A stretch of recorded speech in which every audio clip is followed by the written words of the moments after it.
Russia is getting ready for a presidential election, and Vladimir Putin is certain to win. The 2024 election will hand Putin another 6-year term, making him the longest-serving Kremlin chief since Joseph Stalin. But just 3 days ahead of the vote, Moscow has made claims of meddling.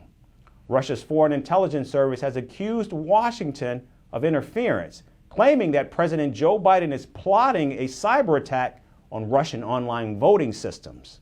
Our next report explains. With just 3 days to go for presidential elections in Russia, Moscow has accused the United States of meddling. Russia's Foreign Intelligence Service says Washington has plans to target its online voting systems by launching a major cyber attack. Russia's SVR Foreign Intelligence Service also says US President Joe Biden has tasked American NGOs to achieve a decrease in voter turnout in Russian elections. Despite these claims of meddling and interference, even this year, the Russian presidential elections are fairly predictable, with no twists and turns and no competition. President Vladimir Putin is certain to win. This will be Putin's 6th term as president, and it will make him the longest-serving Kremlin chief since Joseph Stalin. He faces virtually no opposition, though there are 3 other candidates in the fray. Nikolai Kharitonov, a 75-year-old member of Russia's lower house of parliament. Leonid Slutsky, leader of the Nationalist Liberal Democratic Party.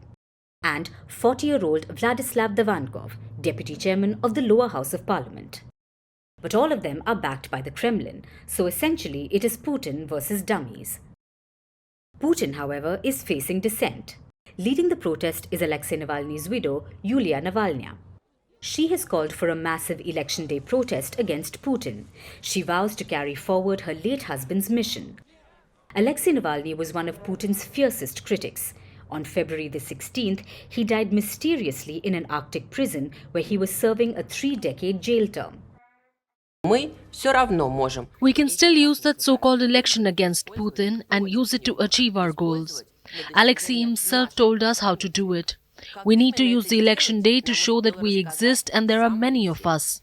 We are real, we are alive, and we exist. We are against Putin. We need to come to the polling station on the same day and time, noon of March 17. It is up to you to choose what to do next. You can vote for any candidate but Putin. You can spoil the ballot. You can write on it in big letters, Navalny. Russia boasts of a vast electorate. Over 112 million people will vote in presidential elections that are scheduled from May 15th to May 17th. Another 1.9 million people abroad also have the right to vote. A remote online voting system will also be available for the very first time. This year, voting will also take place in annexed territories of Ukraine that are now controlled by Moscow's forces and have been placed under Russian law. Around 70 to 80 million people usually exercise their right to vote in Russia. In 2018, the voter turnout was 67.5%. Vladimir Putin was first appointed acting president in 1999. In the year 2000, he won the presidential election with 53% of the vote. In 2004, the support for Putin went up to 71.3%. In 2008, Dmitry Medvedev ran for president and Putin served as prime minister. In 2012, he was back as president with 63.6% of the vote. And in 2018, he won the presidential election with 76.7% of the vote. This will be Vladimir Putin's 6th term. So how long can a Russian president rule? The 1993 Russian constitution specified that a president could only serve 2 terms of 4 years if they were back-to-back. In 2008, the presidential term was extended to 6 years after amendments. 2020 saw more amendments that formally reset Putin's own presidential term tally to 0 from 2024, potentially allowing him to remain in power until 2036.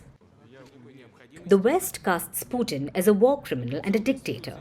The Kremlin says despite the West's opinions, Putin enjoys an overwhelming support and that Russia does not want to be lectured by the West about democracy. The Russian president maintains a robust approval rating of around 85%. This unwavering support suggests that Putin's return to the presidency is all but certain, and the election results which will inaugurate the winner in May will be a testimony to it. From impeachments to inaugurations, if it's a political story, we are on the scene. The race for the White House is heating up. We're beating Biden. How dare he say that? If it's breaking news, we're live with the latest coverage. From the White House, the State Department, and Capitol Hill, we know the issues, but above all, we know the players to bring you the latest in-depth analysis on all the key stories that we're covering. I'm Eric Ham. Join me from Washington here on Firstpost America.